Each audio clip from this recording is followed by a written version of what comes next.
Hey guys, welcome back to the Amoretti Test Kitchen. My name's Kelly and today I have a delicious, healthy, vegan and gluten-free Twix bar recipe for you. We're going to be using the Amoretti Premium Blanched Almond Flour as well as our Amoretti Madagascar Bourbon Vanilla Extract. This recipe has 3 parts to it, so it's going to be a little bit lengthy, so let's just go ahead and get started. The first step in this recipe is to go ahead and preheat your oven to 350 degrees. You're also going to want to go ahead and grab an 8x8 glass baking pan and grease it with a little bit of spray oil of your choosing. I've already done a bit of a job on here, but I need to retouch a few spots, so I'm going to go ahead and do that. And I'm also going to add this half sheet of parchment paper just to help with the stickiness. I don't want any of this recipe to get stuck in the bottom of my pan. So once you have that done, let's go ahead and set that to the side and get started on our cookie base. Let's go ahead and open up our almond flour. We're gonna need a cup and a half of this. I always like to spoon the almond flour into the cup so that way I don't pack it and make the flour just have issues. It can sometimes get dense and we don't want that for this recipe. Now I love using this almond flour. It's super fine and you don't have to sift, which is such a lifesaver. It's also gluten-free, certified kosher, and it lasts up in your refrigerator or freezer for 18 months, which is incredible. So I'm just gonna keep scooping that in and then I'll level it off. Now we have our almond flour in this bowl. I'm gonna go ahead and combine my 3 tablespoons of cooled but melted coconut oil and 2 tablespoons of maple syrup. I'm also gonna add a 1/4 teaspoon of sea salt. It's time for my favorite part, which is adding our vanilla Madagascar bourbon extract into this recipe. We're doing a teaspoon of all this deliciousness. And now we mix.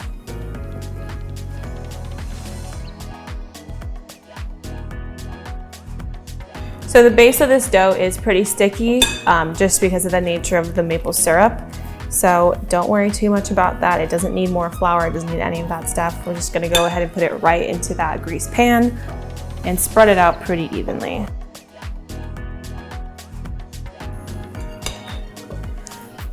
Get every last bite of this cookie base. It's actually really good on its own. So if you're ever in need of just a good almond flour shortbread cookie, this part of the recipe is for you.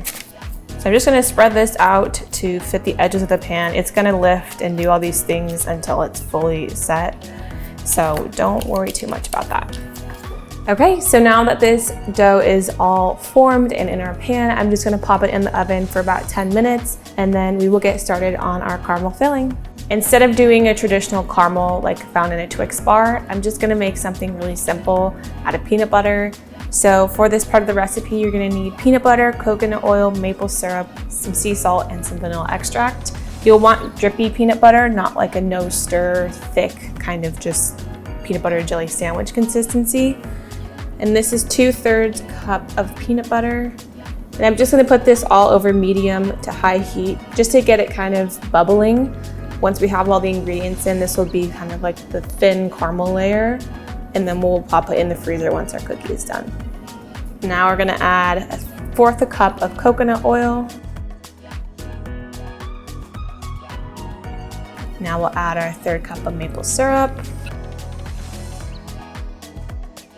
And we're just gonna stir that around and break down all the peanut butter and coconut oil. Now we're gonna add just another 1/4 teaspoon of sea salt. We're also gonna add some vanilla extract, just another teaspoon of this to give it some flavor. You want this to come to a boil, so I'm gonna turn up the heat on my induction stovetop and just kind of mix this until we get some bubbles forming, just so it can cook down a bit. Okay, now that our little peanut butter caramel mixture is bubbling, I'm gonna go ahead and turn off the heat and let this cool while our cookie cools as well. I just pulled it out of the oven, so I'm gonna give these about 10 minutes to rest. With our cooled almond flour shortbread base ready to go, I'm gonna go ahead and pour this peanut butter caramel mixture on top and just spread it out evenly. That way we get a nice even Twix bar.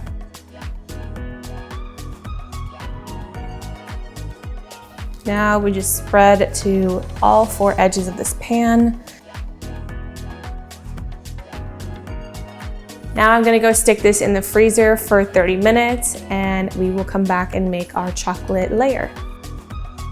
Okay, so now that our cookie base and peanut butter caramel have been completely cooled and are hardened, we're gonna go ahead and melt our chocolate.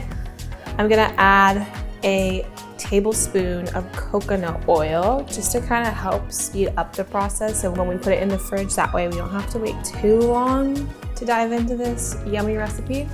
And then I'm gonna put this in the microwave for 30 seconds on and off, mix it, put it back in, and then once it's completely melted, we'll be able to pour it over the top of the Twix bar.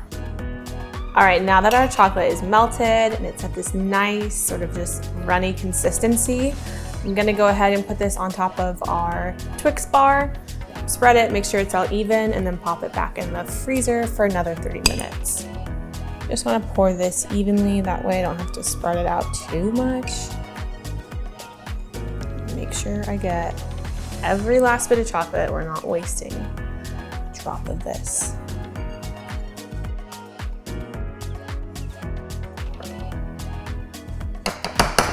And then the last and final step before we pop this in the freezer is to just top it with some good old flaky sea salt. I just like the extra added touch of some salt on top, especially with the peanut butter. So I'm gonna go ahead and pop this in the freezer and I'll be back once it's all hardened. So our healthy Twix bar has hardened and is completely ready to devour. So I'm gonna go ahead and just take this out of the pan. I'm just gonna gently lift it up and then place it on my cutting board. So now I'm gonna cut these into 1-inch pieces, just to kind of get them to that Twix size range. These should be fairly easy to cut. If you put it in the freezer to freeze the entire time, make sure you take it out about 20 to 30 minutes before you wanna cut them into pieces.